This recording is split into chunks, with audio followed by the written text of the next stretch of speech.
Vous l'avez sans doute déjà aperçu. Un point, couleur de rouille dans le ciel nocturne, calme, immobile, qui ne scintille pas comme les autres étoiles. À l'œil nu, cette lueur paraît éternelle. Une petite braise lointaine, posée là depuis très longtemps, et qui semble n'avoir jamais changé. Mais c'est une illusion. Ce point de lumière n'est pas une étoile, c'est une planète, et ce n'est pas un monde immuable que vous regardez. C'est le vestige d'un autre monde. Un monde qui, autrefois, ressemblait peut-être un peu à la jeune Terre, à l'aube du système solaire. Il y a très longtemps, Mars possédait des rivières, des lacs, peut-être un océan, et un ciel assez épais pour retenir la chaleur du soleil. De l'eau liquide coulait à sa surface. Elle creusait des vallées, déposait des sédiments et dessinait de larges deltas au bord d'anciens rivages. Aujourd'hui, il n'en reste rien. Mars est un désert glacé, balayé par des tempêtes de poussière, où l'eau liquide ne peut tout simplement plus exister. Entre ces deux images, celle du monde humide et celle du désert mort, il s'est passé quelque chose. Une lente, une très lente catastrophe. Pas une explosion, pas un cataclysme soudain, quelque chose de bien plus étrange et de bien plus discret, étalé sur un temps que nous peinons à imaginer. Mars a mis près d'1 milliard d'années à perdre son monde, et ce qui l'a condamné n'était pas visible. C'était l'absence d'une seule chose. C'est l'histoire d'une planète qui a tout perdu. Et c'est aussi l'histoire de ce que cette perte révèle sur ce qui maintient encore la Terre en vie. Mars est une petite planète. Son diamètre atteint à peine plus de la moitié de celui de la Terre, et sa masse n'en représente qu'un dixième environ. Si vous pouviez vous y tenir debout, vous y pèseriez un peu plus du tiers de votre poids terrestre. Un corps de 80 kilos n'en pèserait plus qu'une trentaine. Elle tourne autour du Soleil 1,5 fois plus loin que la Terre. À cette distance, la lumière solaire qui l'atteint est déjà plus de 2 fois plus faible. Son année dure presque 2 années terrestres. Mais sa journée, elle, ressemble étrangement à la nôtre. Un peu plus de 24 heures et demie. Et puis, il y a le froid. Sur Mars, la température moyenne avoisine les moins 60 degrés. L'air, quand on peut encore l'appeler ainsi, y est glacial. Au pôle, en hiver, le thermomètre peut descendre sous les moins 140 degrés. À ces températures, une partie de l'atmosphère elle-même gèle et tombe au sol. Car l'atmosphère de Mars est d'une minceur extrême. La pression à sa surface représente moins d'un centième de celle que vous ressentez en ce moment sur votre peau. C'est si peu que l'eau liquide n'y survit pas. Exposée à cet air raréfié, elle se met à bouillir et à geler en même temps, puis disparaît. Cette atmosphère ténue est faite presque entièrement de gaz carbonique. 95%. Il n'y a presque pas d'oxygène. Rien là-bas que vous puissiez respirer. Le sol, lui, est couvert d'une poussière fine, couleur de rouille.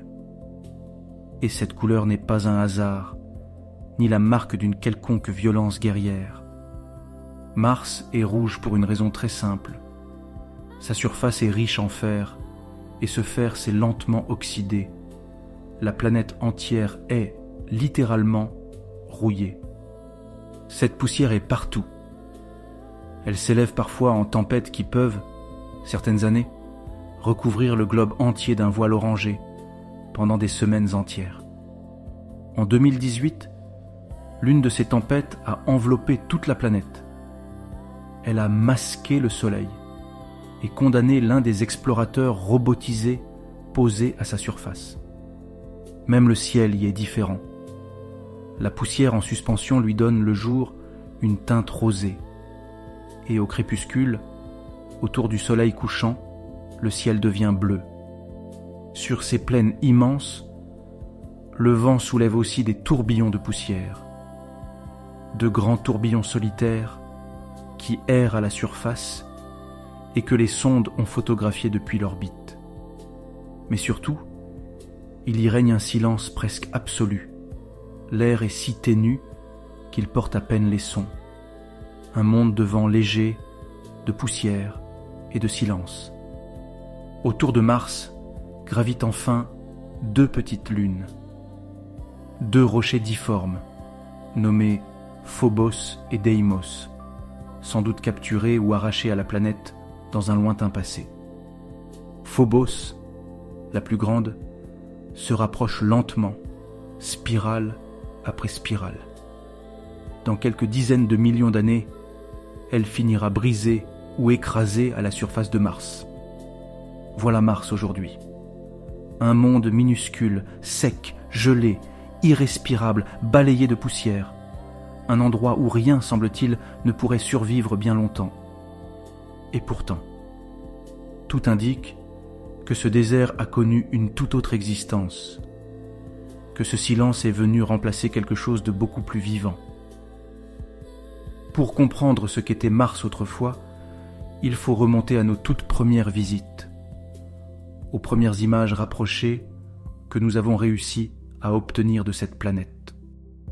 En 1965, une petite sonde, Mariner 4, passe à proximité de Mars et prend les tout premiers clichés rapprochés d'une autre planète que la nôtre. Le résultat déçoit profondément. Les quelques images révèlent un monde criblé de cratères, gris et nus, qui ressemble bien davantage à la Lune qu'à la Terre. Pendant quelques années, le verdict semble tomber. Mars serait un monde mort, figé, sans relief et sans histoire, une simple boule de pierre cratérisée et rien de plus. Mais ces premières images ne montraient qu'une mince bande de la planète. Par malchance, elles avaient manqué l'essentiel. Il faudra attendre un autre engin pour le découvrir enfin. Cet engin, c'est Mariner 9. En 1971, il devient le premier vaisseau construit par l'homme à se mettre en orbite autour d'une autre planète. Quand elle arrive, Mars est invisible. Une tempête de poussière planétaire masque entièrement sa surface. Les scientifiques attendent, impuissants, que le voile orange veuille bien retomber. Puis, la poussière se dépose lentement. Et ce que les caméras révèlent alors va tout changer. Des montagnes immenses, de gigantesques canyons et surtout des sillons. Des vallées sinueuses, ramifiées, qui ressemblent de façon troublante à des lits de rivières asséchées, comme si de l'eau, un jour, avait coulé là, en abondance. L'idée est bouleversante, car sur la Mars glacée que nous connaissons, l'eau liquide est impossible. Ces vallées racontent donc une planète radicalement différente. Dans les décennies qui suivent, les sondes se succèdent en orbite et les preuves s'accumulent.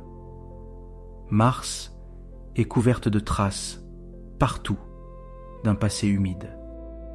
On y trouve des réseaux de vallées qui se rejoignent comme les affluents d'un grand fleuve, des chenaux profonds, creusés autrefois par d'anciennes inondations colossales. On y trouve des deltas, ces éventails de sédiments qu'une rivière dépose, patiemment, lorsqu'elle ralentit et se jette dans un lac ou dans une mer. Et l'on y trouve quelque chose de plus discret, mais de plus parlant encore, des minéraux particuliers ou des argiles qui ne se forment qu'au contact prolongé de l'eau. Ces argiles sont une signature. Là où elles existent, de l'eau liquide a stagné, longtemps, assez longtemps pour transformer la roche elle-même en profondeur. La conclusion devient peu à peu inévitable. Il y a très longtemps, Mars n'était pas ce désert.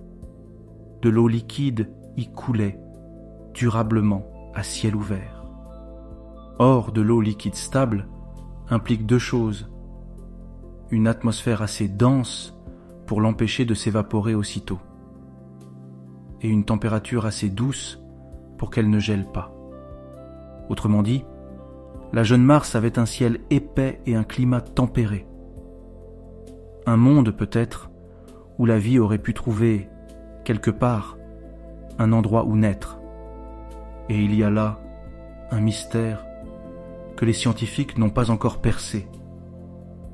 Car, à cette époque lointaine, le soleil lui-même était différent. Il brillait moins fort qu'aujourd'hui. Notre étoile, dans sa jeunesse, était sensiblement plus pâle. Elle réchauffait donc moins ses planètes. Mars, plus lointaine encore, aurait dû être complètement gelée, prise dans la glace. Comment alors l'eau a-t-elle pu y couler? Comment cette Mars ancienne est-elle restée assez chaude, assez longtemps? La question reste ouverte et elle intrigue encore les chercheurs. Reste à savoir quand et à quel point ce monde humide était vaste. Pour le découvrir, il faut descendre et aller marcher au fond d'anciens lacs. Aujourd'hui, 2 robots explorateurs roulent lentement sur Mars, et chacun se trouve dans un lieu choisi pour une raison très précise. Ce sont d'anciens lacs. Ces 2 robots ne sont pas les premiers. Avant eux, d'autres explorateurs avaient déjà sillonné Mars, guidés par une seule et même consigne: suivre la trace de l'eau. Au début des années 2000, 2 rovers jumeaux, Spirit et Opportunity, parcourent des plaines lointaines. Et Opportunity y trouve des minéraux qui ne se forment qu'en présence d'eau. La preuve s'accumulait. Sur le terrain cette fois. De l'eau liquide avait bel et bien stagné là autrefois. Restait à comprendre où, quand et pour combien de temps. Le premier s'appelle Curiosity. Depuis 2012, il parcourt un cratère immense, le cratère Gale, large de plus de 150 km. Au centre de ce cratère se dresse une montagne, le mont Sharp, haute de plusieurs kilomètres. Et cette montagne est faite de couches de roches empilées les unes sur les autres. Ces couches sont comme les pages d'un livre. En les gravissant, lentement, Curiosity remonte le temps. Et il lit, page après page, l'histoire climatique de la région. Tout en bas, dans les couches les plus anciennes, on trouve des roches déposées au fond d'un lac, de la boue durcie, des argiles, signes d'une eau calme et durable. Plus haut, les couches changent de nature. Apparaissent des sels et des sulfates qui se forment lorsque l'eau s'évapore.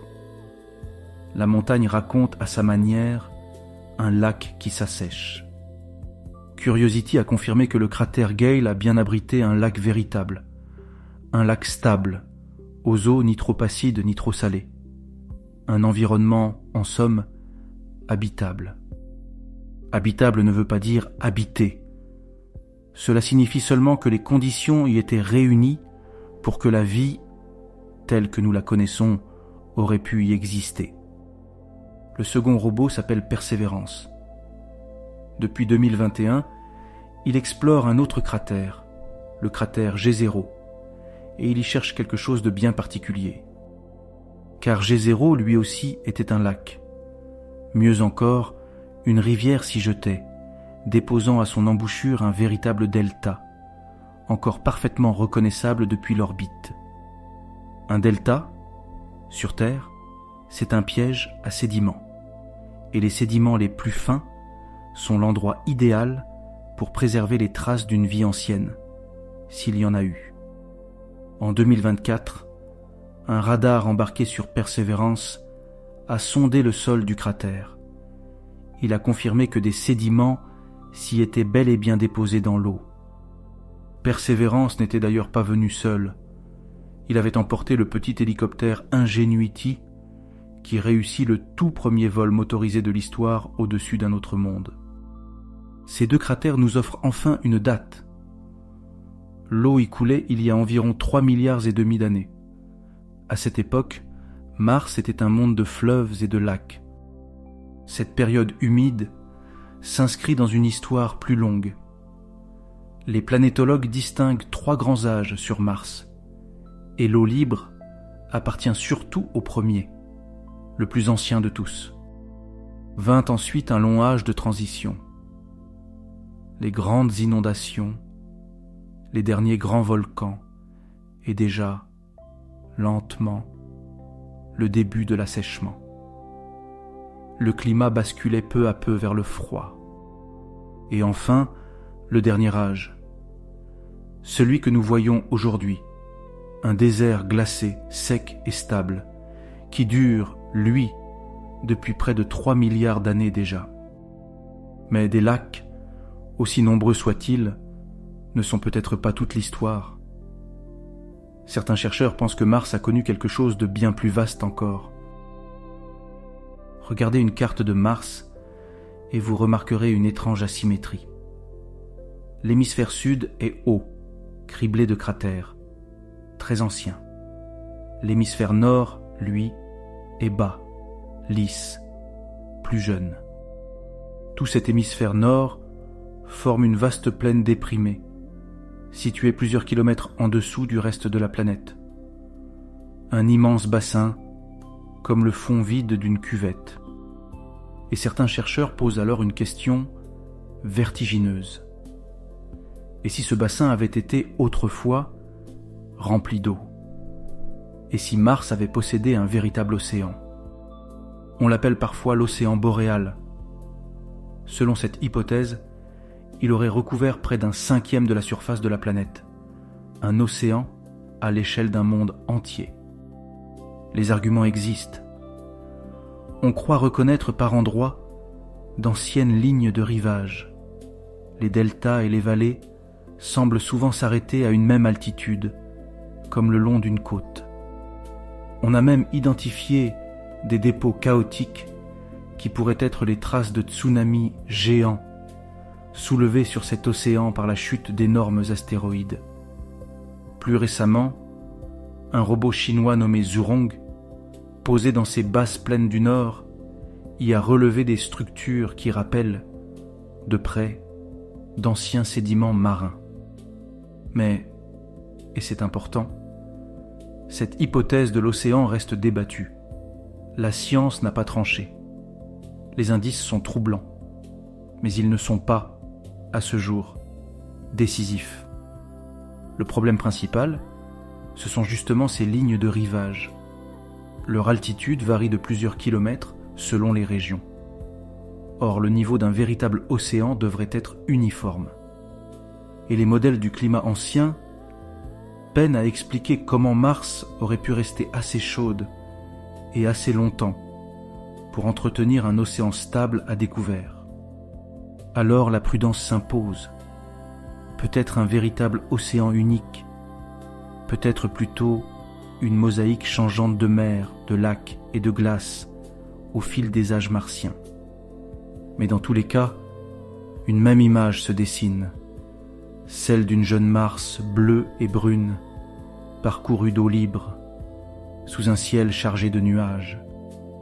Une planète qui, vue de loin à l'aube du système solaire, ne devait peut-être pas paraître si différente de la Terre, alors elle aussi toute jeune. Et c'est précisément ce qui rend la suite si troublante. Car cette planète vivante est devenue le désert que nous connaissons. Il nous faut maintenant comprendre pourquoi. Une planète humide et tempérée, devenue un désert gelé. Entre ces deux états, une seule question compte vraiment. Où donc est passé son air? Car pour garder de l'eau liquide et de la chaleur, il fallait à Mars une atmosphère épaisse. Aujourd'hui, cette atmosphère a presque entièrement disparu. Quelque chose l'a emportée. Et pour trouver ce qui a vidé Mars de son ciel, il ne faut pas regarder vers le haut.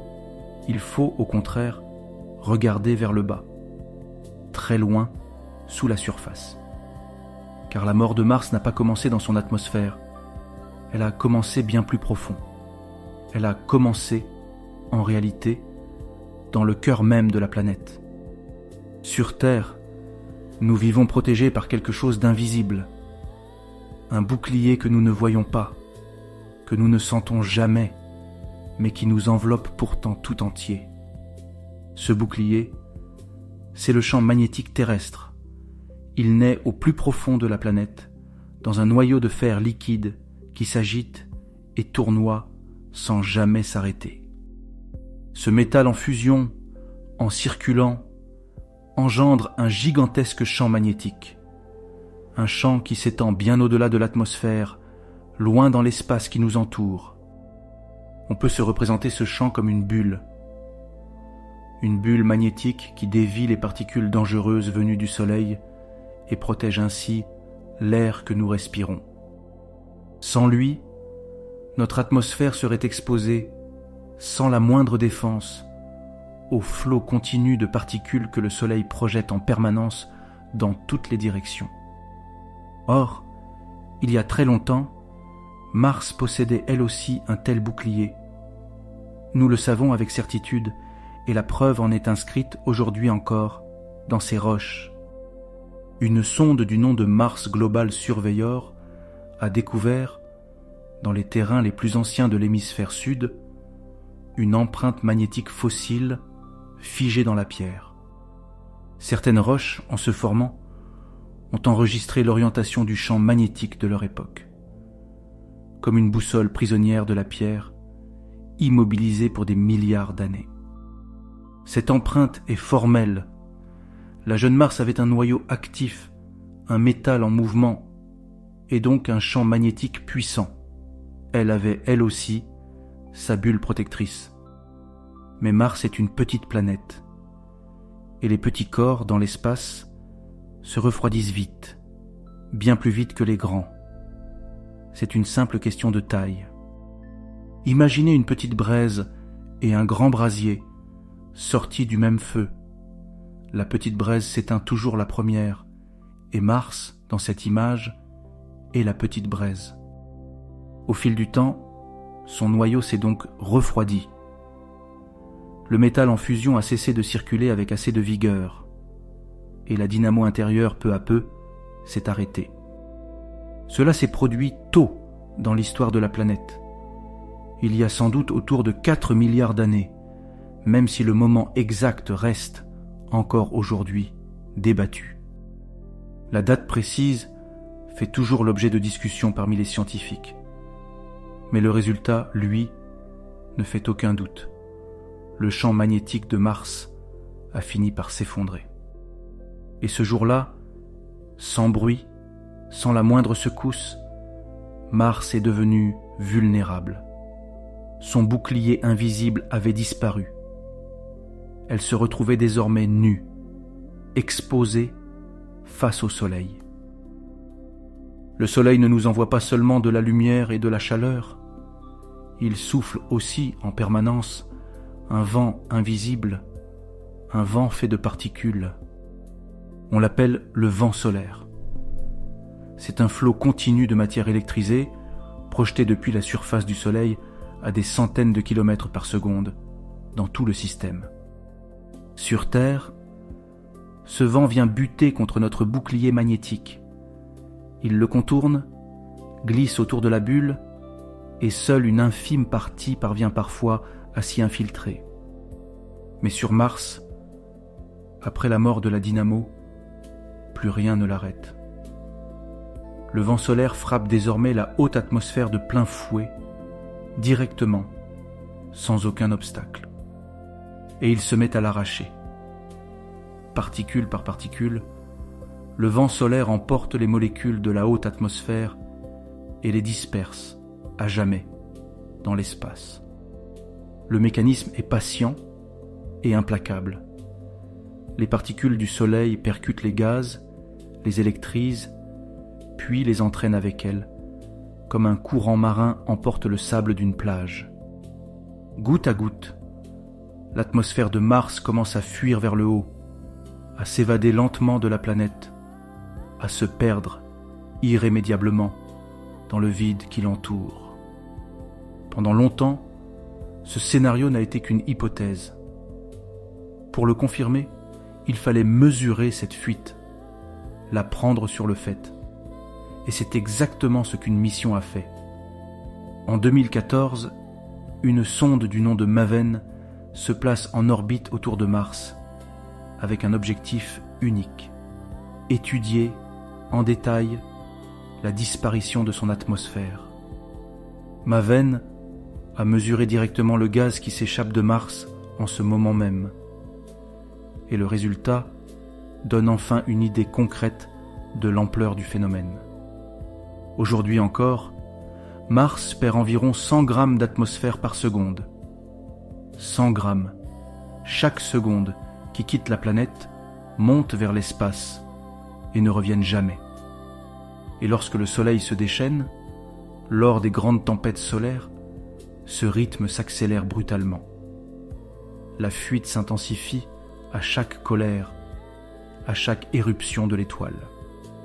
100 grammes par seconde, à l'échelle d'une planète entière, cela paraît dérisoire. Et ça l'est, sur une vie humaine. Mais Mars, elle, ne compte pas en années. Mars compte en milliards d'années. Et sur de telles durées, ce mince filet devient un fleuve d'air qui s'écoule, sans bruit, vers le néant. Une image résume bien ce vol silencieux. C'est comme dérober quelques pièces dans une caisse, chaque jour, imperceptible, jusqu'au jour, lointain, où la caisse se retrouve vide. Et Maven a trouvé une autre preuve, cachée dans la composition même de l'air martien. Une preuve qui permet d'estimer tout ce que Mars a déjà perdu depuis ses origines. Dans cette atmosphère, un gaz rare sert de témoin. L'argon. Il en existe deux versions. L'une un peu plus lourde, l'autre un peu plus légère. Or, l'argon ne réagit avec rien. La seule façon d'en perdre pour Mars, c'est de le voir arracher vers l'espace. Et le vent solaire emporte d'abord le plus léger. En comparant ce qui reste des deux versions, on peut donc calculer la fuite. Et le verdict tombe. Près des 2/3 de cet argon ont disparu dans l'espace. Près des 2/3.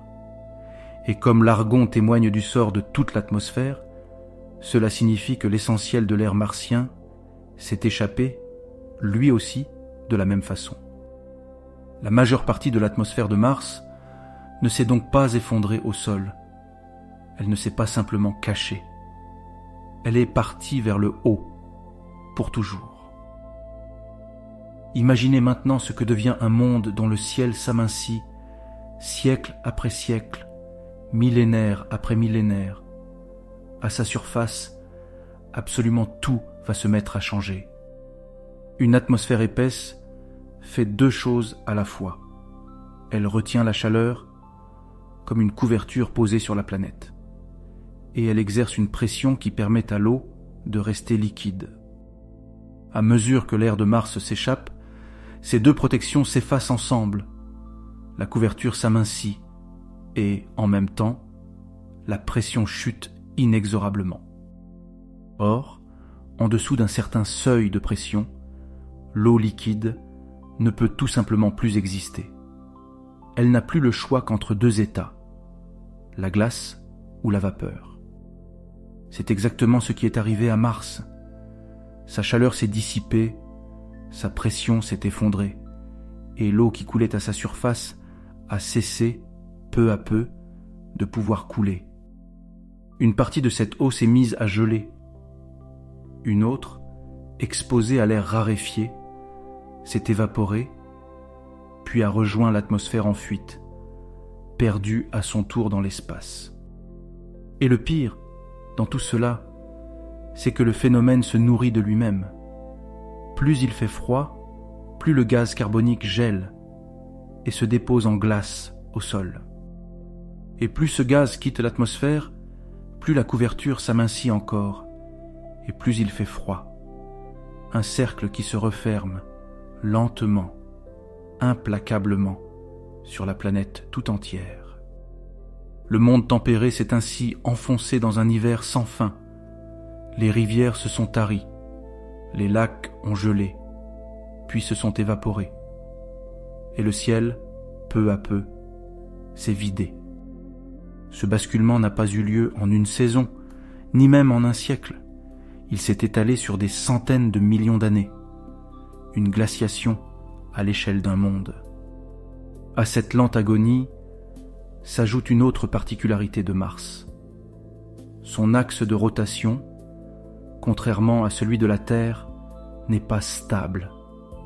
Il oscille fortement au fil des âges. La Terre est tenue bien droite par sa grosse lune, comme une toupie que l'on stabilise. Mars, elle, n'a que 2 petits cailloux pour lune, rien d'assez lourd pour la maintenir. Alors son inclinaison varie énormément, sur des millions d'années. Et à chaque fois, le climat bascule. Les glaces migrent des pôles vers l'équateur, puis finissent par revenir. Mars a ainsi traversé d'innombrables âges glaciaires, encore et encore. Le désert que nous voyons n'est qu'un instantané, figé, d'un monde qui oscille lentement, sans fin. À la fin, il ne restait plus que le désert, le froid, le silence et la poussière rouge. Mars avait perdu son atmosphère et avec elle, l'eau de sa surface. Mais cette eau, justement, n'a pas pu disparaître tout entière. Une partie a fui vers l'espace, c'est vrai. Mais où est donc passé le reste ? L'eau de Mars n'a pas toute quitté la planète. En réalité, les sondes ont retrouvé sa trace, dispersée en plusieurs cachettes. Et chacune raconte une partie de l'histoire. La première cachette, c'est l'espace lui-même. Une part de cette eau s'est bel et bien échappée, décomposée en haute atmosphère, puis emportée par le vent solaire. Pour mesurer cette perte, les scientifiques utilisent à nouveau une astuce de témoin. L'eau existe sous une forme ordinaire et sous une forme un peu plus lourde. La forme légère s'évade plus facilement vers l'espace. Avec le temps, l'eau qui reste sur Mars s'enrichit donc en forme lourde, et c'est précisément ce que l'on observe. L'eau martienne actuelle contient environ 7 fois plus de cette forme lourde que l'eau de nos océans, le signe d'une fuite massive étalée sur des milliards d'années. À partir de ce rapport, on estime que Mars a perdu l'équivalent d'une couche d'eau d'au moins 130 mètres de profondeur, répartie sur toute la planète. Mais l'eau perdue dans l'espace n'est qu'une partie du compte. Le reste est toujours là, sur Mars, prisonnier du froid. Et il se cache, lui, en 3 endroits. Le premier, ce sont les calottes polaires. Comme la Terre, Mars porte 2 calottes glacées à ses pôles, faites en grande partie d'eau gelée, accumulée depuis des âges. Le deuxième, c'est le sous-sol. Sous la surface, à l'abri du vide, dorment d'immenses quantités de glace. Des radars en orbite ont patiemment cartographié ces réserves enfouies. Par endroits, ce sont de véritables glaciers entiers, recouverts de poussière, qui se cachent sous le sol martien. De l'eau, en grande quantité, mais piégée et solide.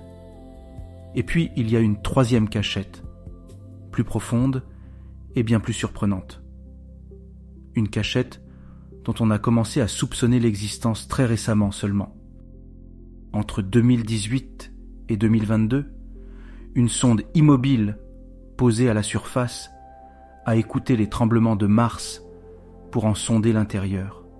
Son nom est InSight. En analysant la manière dont les ondes sismiques traversaient la croûte, des chercheurs ont avancé une idée stupéfiante. De l'eau liquide pourrait subsister là, très en profondeur. Pas en surface, où elle gèlerait aussitôt, mais à plusieurs kilomètres sous terre, dans les pores des roches, où la chaleur interne suffirait peut-être à la maintenir liquide. Si cette interprétation se confirme, la quantité serait énorme, de quoi recouvrir toute la planète d'un océan profond de plus d'1 kilomètre, mais un océan enfoui, prisonnier de la roche. Il faut toutefois rester prudent. Cette conclusion est récente et déjà contestée. D'autres scientifiques pensent que les mêmes signaux pourraient très bien s'expliquer sans aucune eau liquide. Le débat n'est pas tranché. On a longtemps cru, d'ailleurs, avoir détecté des lacs liquides sous le pôle sud. Mais ces preuves se sont depuis largement effritées. Quoi qu'il en soit, une certitude demeure. Mars n'a pas tout perdu de son eau. Elle en a gardé une large part, gelée, enfouie, ou peut-être tapie dans ses profondeurs. La planète a conservé son eau comme un tombeau conserve ses reliques, hors de portée, hors du temps, mais toujours là, quelque part, sous la surface rouge. Reste une dernière énigme dans cette grande disparition, le gaz carbonique. Il formait l'essentiel de l'atmosphère ancienne, et c'est lui, surtout, qui réchauffait la planète. Une partie de ce gaz, nous l'avons vu, s'est échappée vers l'espace, arrachée par le vent solaire. Mais le compte, là encore, ne tombe pas tout à fait juste. Il semble manquer du gaz carbonique, comme si l'espace, à lui seul, ne suffisait pas à expliquer toute la disparition. Une autre cachette, forcément, devait exister. Et cette cachette, ce n'est pas le ciel, c'est le sol. Une partie du gaz carbonique de Mars n'est pas montée vers le haut, elle est descendue et s'est changée en pierre. Car le gaz carbonique, au contact de l'eau et de certaines roches, peut réagir et se figer sous forme de minéraux solides, des carbonates, de la roche faite d'air ancien. Longtemps, on a cherché ces carbonates sur Mars sans en trouver suffisamment. Le compte restait incomplet. Et le piège, s'il existait vraiment, demeurait obstinément invisible. Puis, en 2025, le robot Curiosity a fait une découverte décisive dans les roches du cratère Gale. Un carbonate de fer en abondance, jusque-là passé inaperçu. Cette découverte a changé l'image. Elle montre qu'une partie du gaz carbonique martien s'est bel et bien transformée en roche, piégée au sol, pendant que le climat se dégradait. Et il y a là une forme d'ironie tragique. En se transformant en pierre, le gaz carbonique quittait l'atmosphère. Or, c'était lui, justement, qui retenait la chaleur du Soleil. Autrement dit, Mars a enfermé dans son propre sol le gaz qui la gardait au chaud. La planète a contribué, sans le vouloir, et de l'intérieur, à son propre refroidissement. Entre le ciel qui dévorait son air par le haut et la roche qui le piégeait par le bas, l'atmosphère de Mars n'avait plus aucune issue. Elle s'est vidée des deux côtés. Il reste, bien sûr, la question que tout le monde se pose. Cette jeune Mars, humide et tempérée, a-t-elle un jour abrité la moindre forme de vie ? Avant de répondre, il faut être honnête sur ce que l'on sait et sur ce que l'on ignore encore, car sur ce sujet, la prudence est une exigence, pas une faiblesse. Ce que l'on sait, c'est que Mars a été habitable. Les conditions nécessaires à la vie y étaient réunies. De l'eau liquide, de l'énergie et les bons ingrédients chimiques. Curiosity a même détecté, dans d'anciennes roches, des molécules organiques, des molécules à base de carbone, ces briques élémentaires du vivant. Mais attention au piège. Des molécules organiques ne sont pas une preuve de vie. La chimie ordinaire, sans aucun être vivant, sait parfaitement en fabriquer. Leur présence est encourageante, rien de plus. L'histoire de l'exploration martienne est d'ailleurs pleine de promesses annoncées trop vite. l'humanité a longtemps et passionnément voulu voir Mars vivante. À la fin du XIXe siècle, des astronomes croyaient distinguer à sa surface un réseau de longues lignes droites. On parla de canaux, peut-être creusés par une civilisation. Ces canaux n'ont jamais existé. Ce n'étaient que des illusions d'optique, à la limite de ce que les télescopes de l'époque pouvaient réellement montrer. Mars était déjà déserte. L'attente, pourtant, n'a pas faibli. En 1976, 2 sondes, Viking 1 et Viking 2, se posent enfin sur le sol de Mars, et elles y cherchent la vie. Pour la première fois, des instruments analysent directement le sol martien. Ils y déposent des nutriments et guettent la moindre réaction qui trahirait la présence de microbes.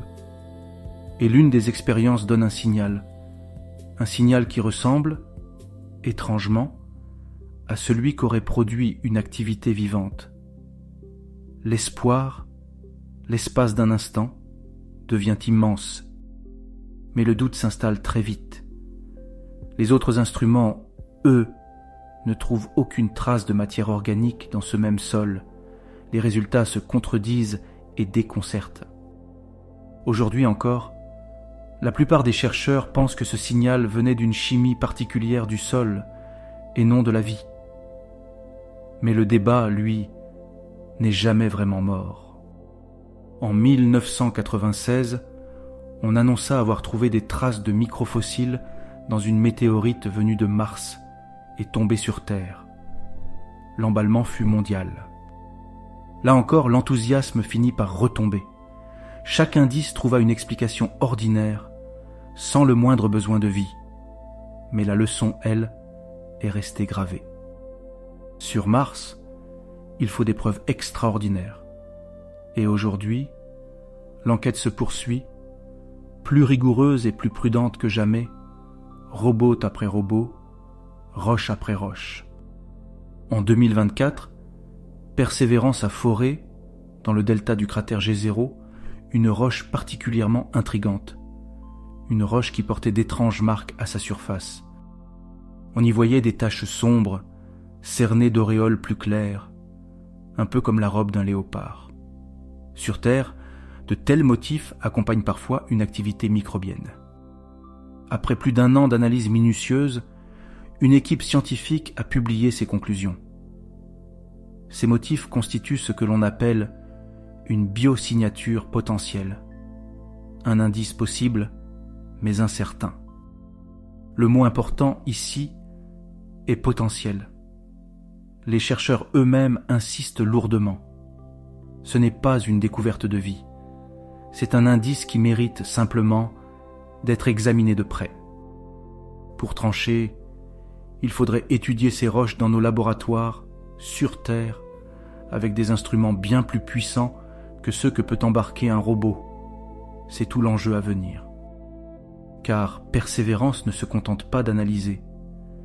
Il prélève et il scelle des échantillons du sol de Mars dans des tubes, soigneusement, en attendant qu'une mission vienne un jour les chercher. Ramener ces tubes jusqu'à la Terre serait l'un des plus grands défis de toute l'histoire spatiale. Le projet existe bel et bien, mais son calendrier et son coût restent aujourd'hui en suspens. Il y a aussi ce mystère, jamais résolu, du méthane. Sur Terre, ce gaz est produit en grande partie par le vivant. Et sur Mars, on en a détecté des traces. Le robot Curiosity en mesure de faibles bouffées qui varient au fil des saisons. Mais une sonde en orbite qui scrute l'atmosphère entière n'en trouve presque aucune trace. Les deux résultats se contredisent. Personne, à ce jour, ne sait expliquer ce désaccord. Le méthane martien pourrait venir d'une simple chimie souterraine, sans aucun lien avec la vie, ou bien d'autres choses. Alors qu'en est-il de la vie sur Mars ? La réponse honnête tient en quelques mots, nous l'ignorons encore. Les indices s'accumulent, mais aucun à ce jour n'est véritablement décisif.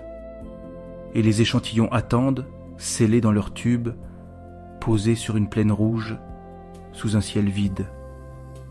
Patients, porteurs peut-être, de la plus grande réponse qui soit. Il serait facile de croire que Mars, ayant tout perdu, n'est plus qu'un caillou inerte, une planète morte, figée pour l'éternité. Mais ce serait une erreur. Car ce désert porte les marques d'un passé d'une violence inouïe. Et il abrite peut-être encore quelques restes de vie géologique.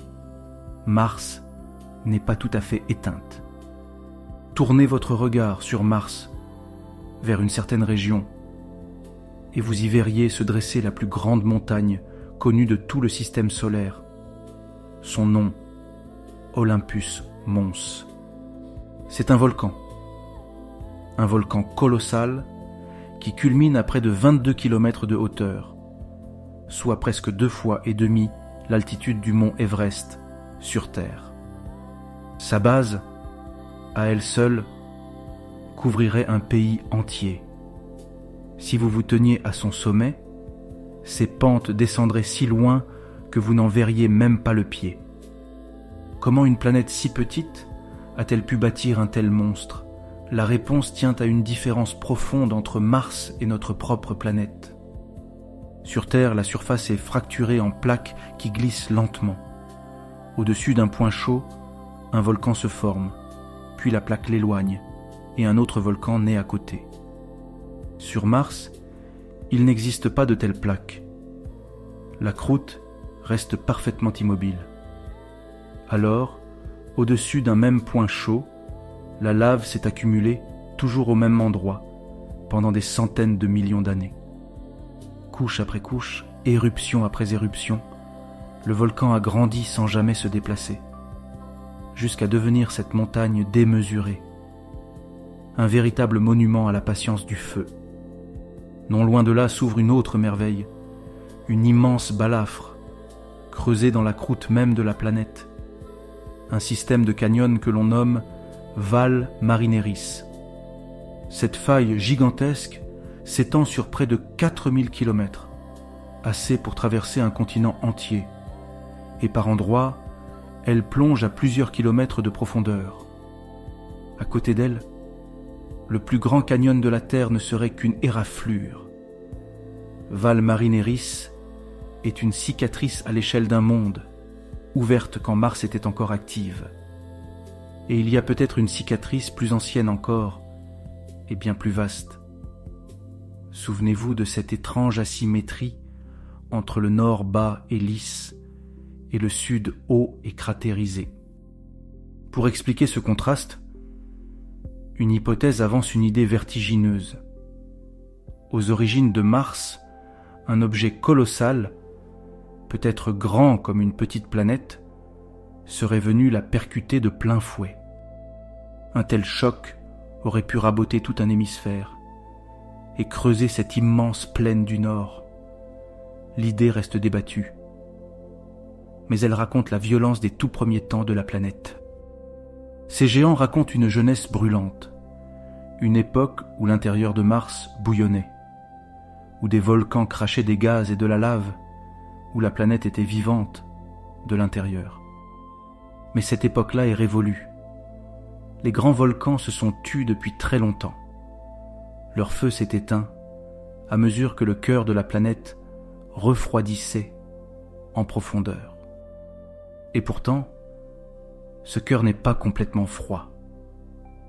Là encore, c'est une mission qui nous l'a appris. Cette même sonde immobile restait à l'écoute de la planète. Cette sonde, InSight, possédait un sismomètre, un instrument capable de détecter les moindres vibrations du sol, en somme, capable d'écouter battre ou frémir le cœur de Mars. Et Mars tremble, pas violemment, mais réellement. InSight a enregistré des centaines de secousses, des ondes qui parcouraient l'intérieur de la planète et en révélaient la structure cachée. Grâce à elles, on a pu, pour la première fois, sonder le centre de Mars. on y a confirmé l'existence d'un grand noyau, encore partiellement liquide, de près de 1800 km de rayon. On a aussi découvert que la plupart de ces tremblements provenaient d'une même région fracturée, un endroit où peut-être de la roche en fusion remue encore très loin sous la surface. Certains scientifiques pensent même qu'un panache de matière brûlante continue de soulever lentement la croûte, à cet endroit précis, comme un dernier souffle, profond, lent et discret. Mars n'est donc pas le cadavre parfait que l'on imagine parfois. C'est une planète au ralenti, un monde dont le feu intérieur faiblit, mais ne s'est pas encore tout à fait éteint. Une braise, encore tiède, sous d'épaisses cendres rouges. Voilà ce qui demeure, tout au centre, du monde qui a perdu sa surface, son ciel et son eau. Pour vraiment comprendre Mars, il faut prendre du recul et la regarder en compagnie de ses voisines. Car Mars n'est pas un cas isolé. Elle est l'un de 3 destins possibles. Au début du système solaire, 3 planètes rocheuses se sont formées côte à côte, à partir des mêmes matériaux. Vénus, la Terre et Mars. 3 sœurs, en quelque sorte. 4 milliards d'années plus tard, ces 3 mondes n'ont presque plus rien de commun. Et leurs différences racontent, à elles seules, tout ce qui rend une planète vivante ou stérile. Vénus, la plus proche du Soleil des 3, a gardé une atmosphère, mais elle en a beaucoup trop gardé. Un ciel écrasant de gaz carbonique y a piégé une chaleur extrême. À sa surface, il fait aujourd'hui assez chaud pour faire fondre le plomb. Vénus n'a pas manqué d'air. Elle a basculé dans l'excès inverse. Une fournaise sous un couvercle de gaz. Mars, à l'autre bout, a suivi le chemin opposé. Trop petite, trop froide, dépouillée de son bouclier, elle a laissé son air s'enfuir et elle est tombée dans un hiver sans retour. Et entre ces 2 extrêmes, il y a la Terre. Notre planète a trouvé, et surtout su conserver, un équilibre d'une finesse presque incroyable, ni trop peu. Elle a gardé un noyau actif, et donc un champ magnétique pour la protéger. Elle a gardé une atmosphère, mais juste ce qu'il fallait, et elle a maintenu l'eau liquide à sa surface. Vénus, la Terre, Mars. Une fournaise, un jardin, un désert. 3 fois la même expérience lancée avec les mêmes ingrédients de départ et 3 résultats radicalement différents. Mars est le destin du monde qui n'a pas su retenir son air. Et c'est cela, précisément, qui la rend si précieuse à étudier. Elle nous montre une issue que la Terre, elle, a évitée. Cette leçon en amène aussitôt une autre, plus concrète. Puisque Mars a perdu son atmosphère, pourrions-nous un jour la lui rendre? Pourrions-nous la réchauffer et la rendre à nouveau habitable? L'idée porte un nom, la terraformation. Transformer Mars en une seconde Terre, en épaississant son atmosphère pour la réchauffer et y faire enfin revenir l'eau liquide. C'est un rêve magnifique. Mais la science, pour l'instant, le renvoie à beaucoup plus tard. Une étude approfondie a examiné tout le gaz carbonique encore disponible sur Mars, le gaz piégé dans les calottes polaires, celui retenu dans les roches et dans la poussière. Et la conclusion de cette étude est sans appel. Il n'y en a tout simplement pas assez. Même en libérant la totalité de ce gaz carbonique accessible, on ne réchaufferait Mars que très faiblement. Loin, très loin, de ce qu'il faudrait pour y faire couler de l'eau. Et de toute façon, le problème de fond demeurerait entier. Sans champ magnétique, toute nouvelle atmosphère que l'on créerait recommencerait lentement à s'échapper dans l'espace. Avec les moyens d'aujourd'hui, ranimer Mars reste donc hors de portée. Ce qu'elle a perdu dans l'espace sur des milliards d'années est perdu pour de bon. Cela ne veut pas dire que l'humanité n'ira jamais sur Mars. Des projets existent, ambitieux, pour y poser un jour le pied. Mais y vivre, ce serait y survivre, enfermé, sous abri. Marcher sur Mars ne sera pas retrouver une seconde Terre, mais ce sera fouler le sol d'un monde qui en fut peut-être proche, autrefois, et qui a depuis tout perdu. Revenons, une dernière fois, à ce point de lumière dans le ciel nocturne. Cette braise rougeâtre que vous pourrez peut-être retrouver des yeux ce soir. Vous ne la regarderez plus tout à fait de la même manière, car vous savez désormais ce qu'elle est vraiment et ce qu'elle a été autrefois. Ce n'est pas un caillou mort depuis toujours, c'est le vestige d'un monde qui a vécu, un monde qui eut des rivières, des lacs, un ciel épais et peut-être un océan.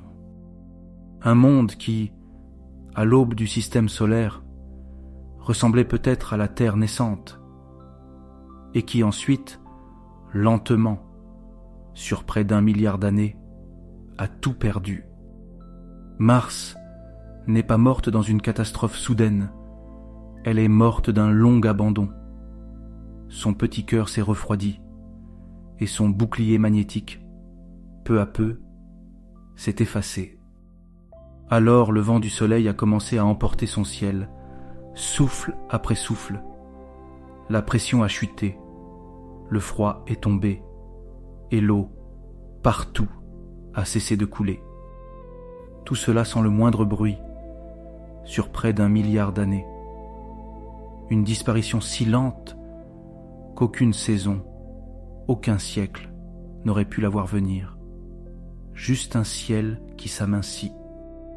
Et c'est peut-être là que se cache la véritable leçon de Mars. Ce qui maintient la Terre vivante n'est pas garanti. Ce n'est pas un acquis. C'est un équilibre fragile.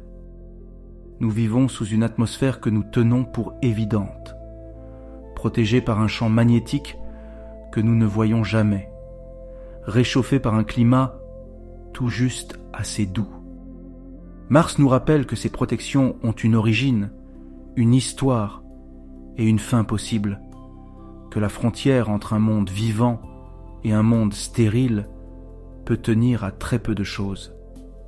Un noyau qui se refroidit un peu trop tôt, un bouclier qui s'efface, et tout, lentement, peut basculer. Mars en est la preuve, écrite en toutes lettres dans la pierre rouge. Aujourd'hui, des robots roulent dans ces anciens lacs. Ils touchent ces roches, ils lisent son passé, et ils scellent des fragments de son sol dans l'attente d'une réponse. Quelque part sur cette plaine rouge, des tubes patientent. Ils contiennent peut-être la trace d'une vie très ancienne, ou peut-être seulement le silence. Nous ne le savons pas encore.